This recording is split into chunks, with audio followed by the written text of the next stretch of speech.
Causes of biodiversity losses. अब biodiversity loss हो रहा है, डिक्रीज़ हो रही है बायोडाइवर्सिटी, तो इसकी कॉजेज़ क्या हैं, रीजंस क्या हैं, क्यों हो रहा है ऐसा। There are 4 major causes of biodiversity loss. कितने मेन कॉजेज़ क्या हैं, ऐसे तो बहुत सारे रीजंस हैं जिसकी वजह से हो रहा है, बट मेन जो कॉजेज़ हैं वो हैं poor habitat loss and fragmentation, over exploitation, alien exotic species invasions and co-extinctions.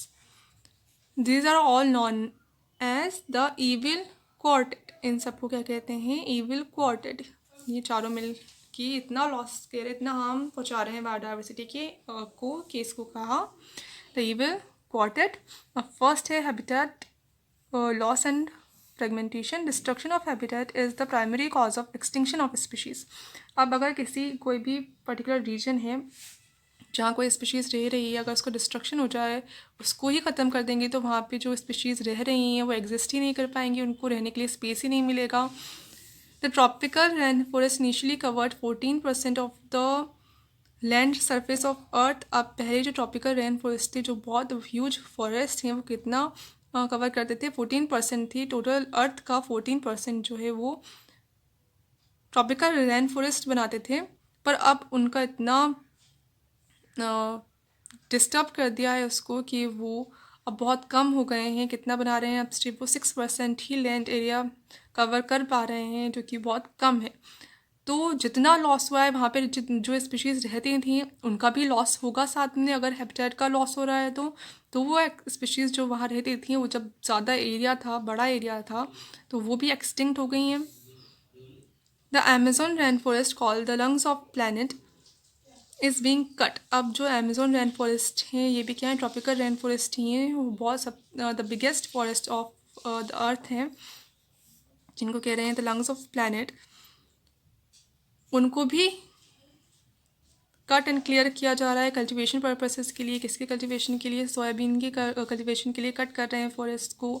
And for conservation, for conversion into grasslands for raising beef cattle. और क्या बना रहे हैं, उनकी जगह ट्रीज़ को तो कट करके, जो रेन फॉरेस्ट की ट्रीज़ हैं उनको कट करके वहाँ पे क्या डेवलप कर रहे हैं, ग्रासलैंड्स को डेवलप कर रहे हैं। जो बीफ कैटल आते हैं, कैटल्स जिनका यूज़ फॉर फीडिंग पर्पस किया जाता है, उनकी ग्रेजिंग के लिए उसको किस में चेंज कर रहे हैं, ग्रासलैंड्स में चेंज कर दिया जा रहा है, जिसकी वजह से वो जो फॉरेस्ट हैं वो कम होते जा रहे हैं धीरे धीरे। तो उसके साथ भी वहाँ पे जो स्पीशीज़ एग्जिस्ट करती थी, रह रही थी, वो भी क्या हो रही हैं, एक्सटिंक्ट हो रही हैं।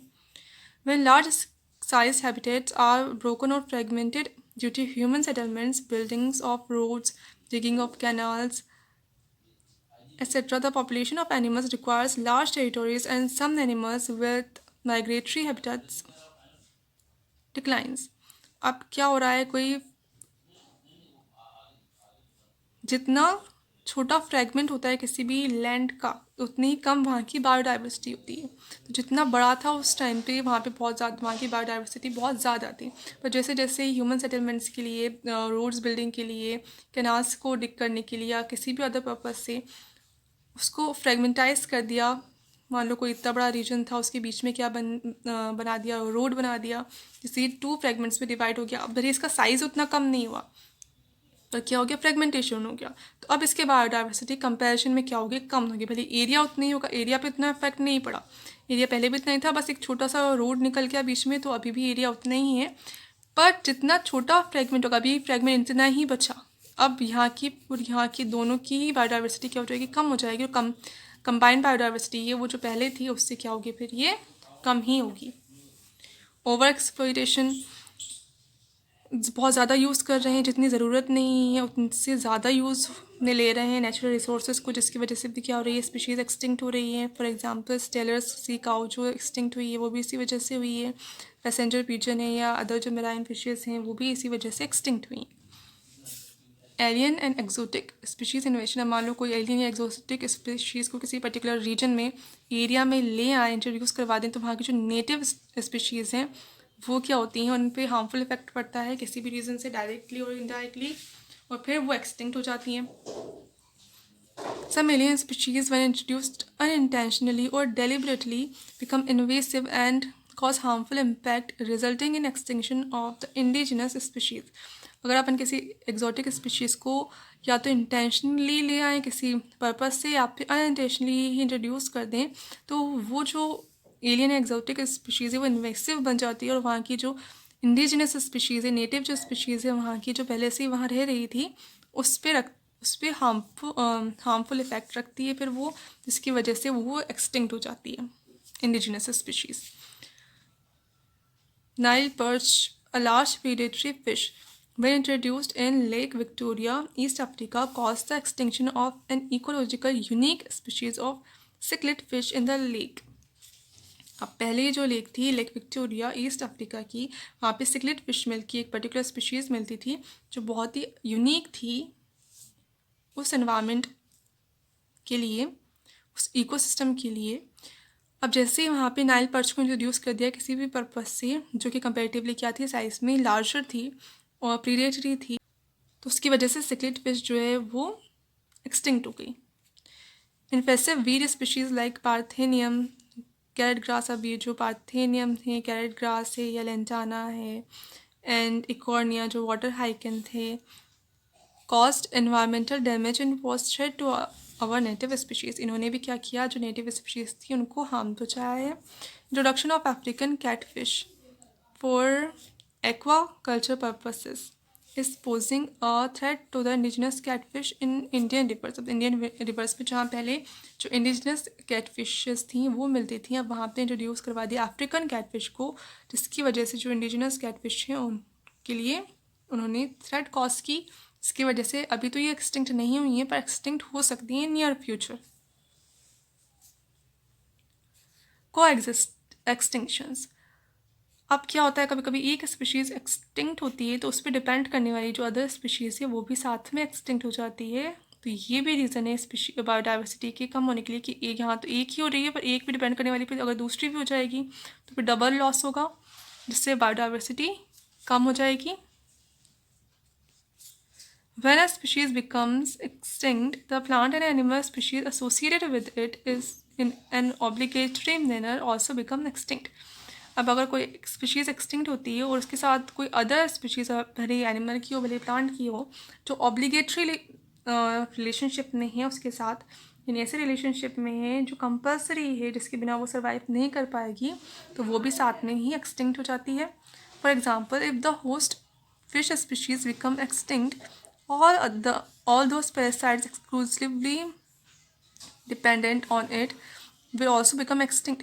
अब मान लो कोई होस्ट फिश है और पैरासाइट्स भी क्या होते हैं, मोस्टली होस्ट स्पेसिफिक ही होती हैं, जो एक पर्टिकुलर होस्ट पर ही सर्वाइव कर पाते हैं। अब मान लो ये होस्ट अवेलेबल नहीं है, होस्ट फिश अवेलेबल नहीं है, तो वो सारे पैरासाइट क्या हो जाएंगे, एक्सटिंक्ट हो जाएंगे उस फिश के साथ। ऐसे ही बहुत सारे प्लांट्स भी पॉलिनेटर्स पर ही डिपेंड करते हैं, पॉलिनेशंस के लिए किसी पर्टिकुलर पॉलिनेटर पर ही, और मान लो वो पॉलिनेटर एक्सटिंक्ट हो जाए तो प्लांट स्पीशीज़ भी एक्सटिंक्ट हो जाएगी, और ऐसे ही अगर प्लांट स्पीशीज़ एक्सटिंक्ट होती है तो वो पॉलिनेटर भी एक्सटिंक्ट हो सकता है। रिजल्ट्स फॉर बायोडाइवर्सिटी कंजर्वेशन, अब वो बायोडाइवर्सिटी लॉस हो रहा है, इसका कंजर्वेशन क्यों करना चाहिए, क्या रीजंस हैं इसके कंजर्वेशन के कि क्यों बायोडाइवर्सिटी को ऐसे ही बनाए रखना चाहिए।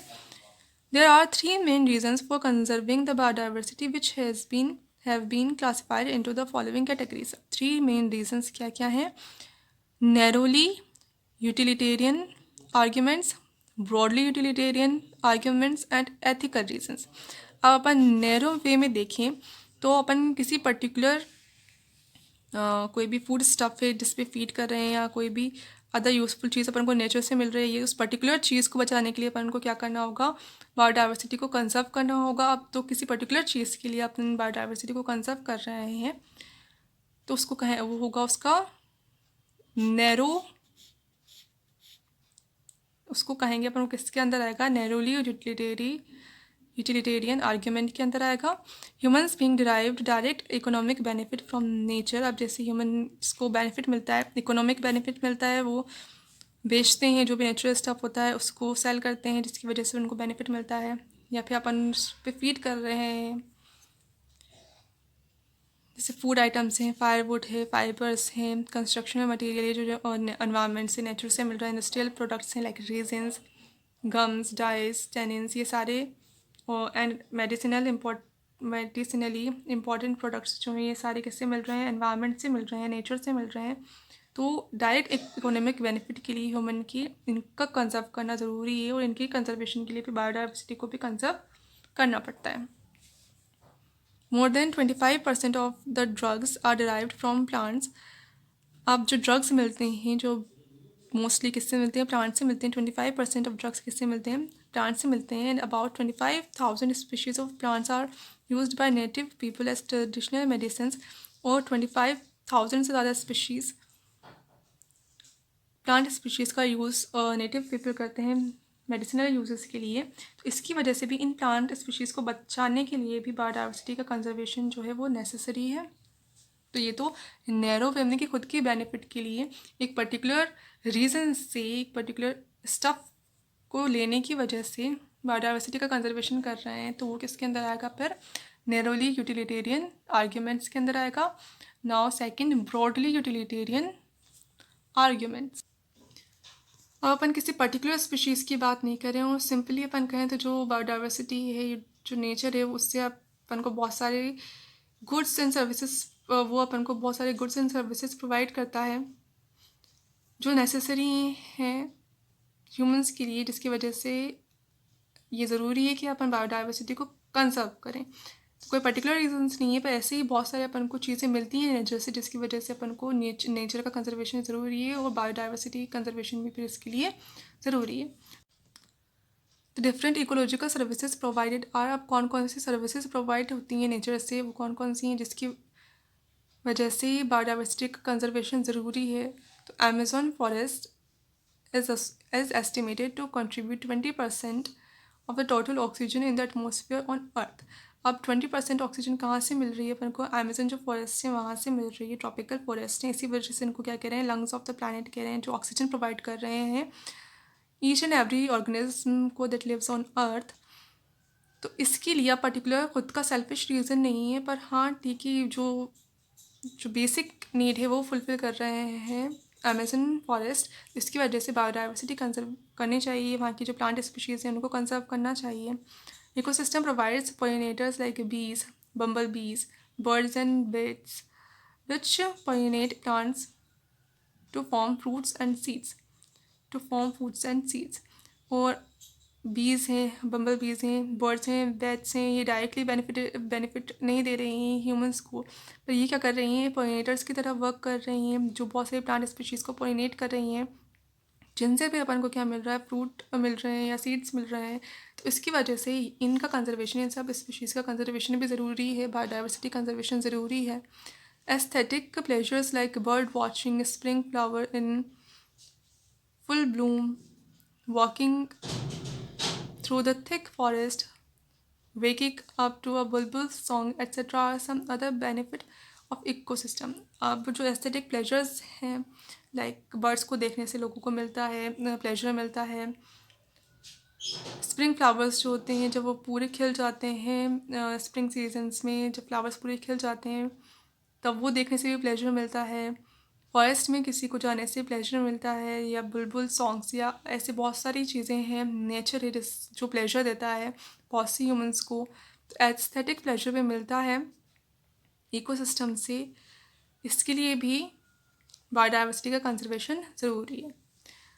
एथिकल रीजंस भी हैं कि जो अर्थ पे जितने भी ऑर्गेनिजम्स हैं, ह्यूमंस को राइट है ज़िंदा रहने का, तो जो अदर स्पीशीज़ हैं, अदर ऑर्गेनिज्म हैं, उनको भी राइट है कि वो भी अपनी लाइफ को अच्छे से पूरा कर पाएँ, एक्सटिंक्ट ना हो। There are thousands of plants, animals and microbes on this earth which are not useless. अब बहुत सारे प्लांट्स, एनिमल्स एंड माइक्रोब्स हैं जो यूजलेस नहीं है, वो किसी ना किसी तरह से उनकी वैल्यू है। Everyone has some intrinsic value even if it is not of any economic value to us। अगर मान लो उससे अपन को कोई इकोनॉमिकली बेनिफिटेड स्टफ नहीं मिल रहा है, स्टिल वो किसी ना किसी तरह से वैल्यू रखते हैं, उनका कोई ना कोई वैल्यू है इकोसिस्टम के लिए, किसी भी पर्टिकुलर स्पीशीज़ की। It is therefore our moral duty to ensure well-being of all the living creatures for the utilization of future generations। इसलिए अपनी क्या है, मोरल ड्यूटी है कि अपन सभी तरह की स्पीशीज़ की, भले वो डायरेक्टली बेनिफिट दे रही हैं अपन को या नहीं दे रही, उनको बचा के रखने की ताकि उनका यूज़ फिर उनको यूटिलाइज़ कर पाए फ्यूचर जनरेशन। तो इन रीज़न्स की वजह से बायोडाइवर्सिटी कंजर्वेशन ज़रूरी है। अब कंजर्वेशन ऑफ बायोडाइवर्सिटी कंजर्वेशन करेंगे कैसे? Biodiversity can be conserved by protecting its whole ecosystem. अगर इकोसिस्टम को अपन प्रोटेक्ट करके रखेंगे तो बायोडाइवर्सिटी अपने आप कंजर्व हो जाएगी, स्पीशीज सर्वाइव कर पाएंगी। अगर इकोसिस्टम प्रोटेक्टेड है तो और बायोडाइवर्सिटी फिर डिके नहीं करेगी। There are two basic approaches for conservation of biodiversity. अब कैसे कर सकते हैं अपन? तो बेसिक क्या होते हैं? 2 अप्रोचेस हैं जिसके थ्रू अपन बायोडाइवर्सिटी कंजर्वेशन कर सकते हैं। फर्स्ट है इन सिचु कंजर्वेशन और सेकंड है एक्स सिचु कंजर्वेशन। इन सिचु कंजर्वेशन में कोई पर्टिकुलर एरिया है उसको ही कंजर्व कर देते हैं तो उस एरिया की सारी ही जो स्पीशीज़ हैं वो अपने आप ही कंजर्व हो जाती हैं। अगर हैबिटेट का लॉस नहीं होगा तो फिर स्पीशीज़ लॉस नहीं होगा। और इन सिचु क्यों कह रहे हैं? क्योंकि वो जिस जगह पे स्पीशीज़ रह रही है वहीं पर उसका कंजर्वेशन हो रहा है, उसको हटा के कहीं नहीं ले जा रहा है, इसलिए इसको क्या कहेंगे फिर? इन सिचु कंजर्वेशन। तो जो बायोडाइवर्सिटी हॉट स्पॉट्स हैं, प्रोटेक्टेड एरियाज़ हैं, यहाँ पे बायोडाइवर्सिटी का कंजर्वेशन हो रहा है, तो ये दोनों किसके अंदर आएंगे? इन सिचु कंजर्वेशन में आएंगे। क्योंकि जो प्रोटेक्टेड एरियाज़ होते हैं या जो हॉट स्पॉट्स जिनको लेबल कर दिया जिन रीजन्स को, वहाँ पे फिर उस एनवायरनमेंट को हार्म पहुँचाना अलाउड नहीं होता लीगली, इसलिए फिर इनको प्रोटेक्शन मिलता है। यहाँ पे जो भी स्पीशीज़ होती हैं उनको।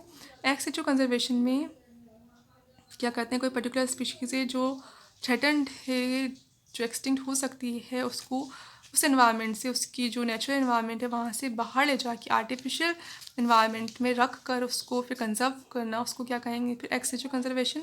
इसमें आ जाएगा प्रोटेक्शन ऑफ थ्रेटन्ड स्पीशीज़। अगर थ्रेटन्ड स्पीशीज़ है उसका अपन कंजर्वेशन कर रहे हैं, या प्रोटेक्शन ऑफ गैमेट्स, या फिर डायरेक्ट किसी स्पीशीज़ का के गैमेट्स का कंजर्वेशन कर रहे हैं ताकि फ्यूचर में अगर ज़रूरत पड़े तो फिर उनको यूज़ में ले सकें। तो प्रोटेक्टेड एरियाज़ में कौन कौन से आ जाएंगे? बायोस्फीयर रिजर्व्स हैं, नेशनल पार्क्स हैं, वाइल्ड लाइफ सेंचुरीज हैं, या सेक्रेड ग्रोव्स हैं, ये सारे आ जाएंगे प्रोटेक्टेड एरियाज़ में। और थ्रेटेड स्पीशीज़ का प्रोटेक्शन अपन कैसे कर सकते हैं? कहाँ ट्रांसफ़र कर सकते हैं उसको? जूलॉजिकल पार्क्स जो होते हैं, जूस जो होते हैं, वहाँ पे रख कर अपन उसको कंजर्व कर सकते हैं। बोटेनिकल गार्डन्स होते हैं, वहाँ पे प्लांट स्पीशीज़ को प्रोटेक्ट कर सकते हैं। या वाइल्ड लाइफ सफारी पार्क्स जो होते हैं वहाँ पर रख कर उसको प्रोटेक्ट कर सकते हैं। और जो गैमेट्स होते हैं उसको टिश्यू कल्चर मेथड से सीड बैंक, सीड जोन तो या जीन बैंक्स कैसे भी किसी भी वे में प्रोटेक्ट करके रख सकते हैं, जिनकी आगे डिटेल में स्टडी करेंगे।